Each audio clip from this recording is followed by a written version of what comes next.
A Michigan probationer appeared in court after failing alcohol testing and missing mandatory reporting appointments. But things quickly went sideways after he tried explaining the positive result by blaming cold medicine and NyQuil. The judge had already heard multiple excuses from probation violators over the years. But when Theodore Gomez attempted to explain away an extremely high alcohol reading, the hearing immediately became tense. He reported on December 12th, on February 12th, because I signed this on the 13th or the 19th. When did he report? I'm not sure. It was the next day. The next day of what? After the schedule one. Why didn't you report on the schedule? I just missed it in my calendar. I called him to say later that same day. He said, just come in tomorrow. You just call me tomorrow. As to the violation that you tested positive for alcohol with the ETG 3,168 nanogram per milliliter at reality counseling on January 23rd, 2025. How do you plead? Well, that was my first testing, Your Honor, and I didn't realize you had to bring in any. I said, how did you plead? I said, how did you plead? Oh, sorry. Guilty or not guilty? Guilty. And then as to the violation that you failed to appear for testing at reality counseling on February 1st, 2025, how do you plead? Not guilty. Factual basis. Mr. Gomez, is it true that you were sentenced to a term of probation in this court in January of this year? Yes, Your Honor, yes. And was one of the terms of that probation that you were not to consume any alcohol? Yes. Is it true that you violated that term and tested positive? Gomez admitted to multiple probation violations, including missing appointments and testing positive for alcohol, while under court supervision. For alcohol on January 3rd. Yes, I did, but there was tenure and certificate. I had taken a over-the-counter medication, cold remedy medication, and I didn't realize you had to bring in every time you test, if you take prescriptions or any kind of medication to the testing.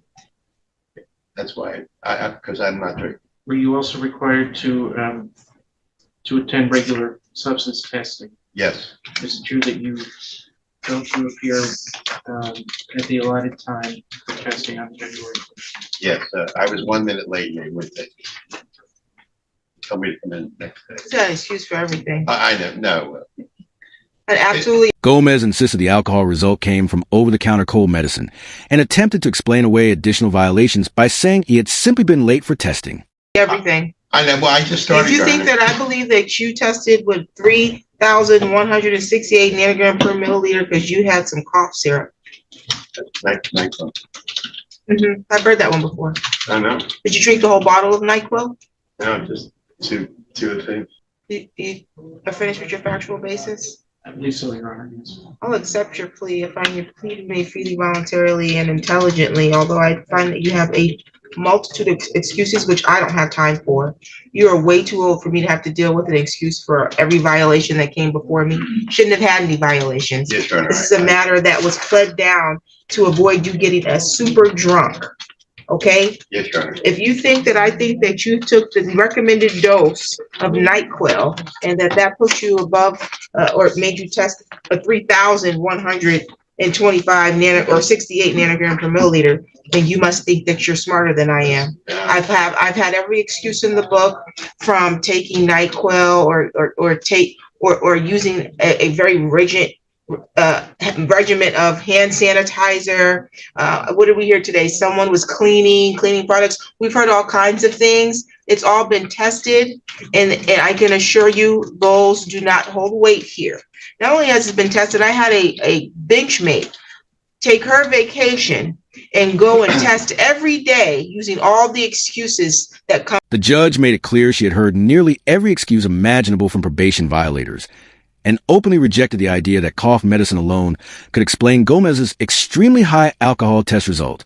Before us, including the use of NyQuil. It's not going to fly here, okay? If you would like to serve the full amount of your jail time, just let me know now. Because if you come in here with one more random, ridiculous excuse, that's what you're getting. Do you understand that? Yes, Your Honor. Make allocution. Your Honor, I think certainly Mr. Gomez had a rocky start in his probation. I think all these violations are within the first month after his sentence or close to that. But I'm hearing that in recent, rather since this report was issued in the middle of February, he has been doing much better. Like Mr. Hanna is satisfied with his recent attendance and performance, and so I think he is going to do well going forward on probation. We only had 1 month since then, so I'm not particularly impressed that he went 30 days after receiving essentially 3 violations. I recognize one was dismissed because he later reported. He did not report on the date that he was scheduled to report. And then the positive test, and then failing to appear on the next test, that's not going to fly. He's going to get a SCRAM tether for 90 days. I'll continue his probation with SCRAM tether. You can go in and check in with Mr. Hanna, and then you go get your tether. Do you have any questions for the court? No, Your Honor. Any additional matters for the record? Nothing on behalf of the committee, Your Honor. We're all set, thank you. Instead of immediately ordering jail time, the judge imposed 90 days of SCRAM alcohol monitoring, while warning Gomez that any future violations or excuses would likely result in him serving the remainder of his sentence behind bars.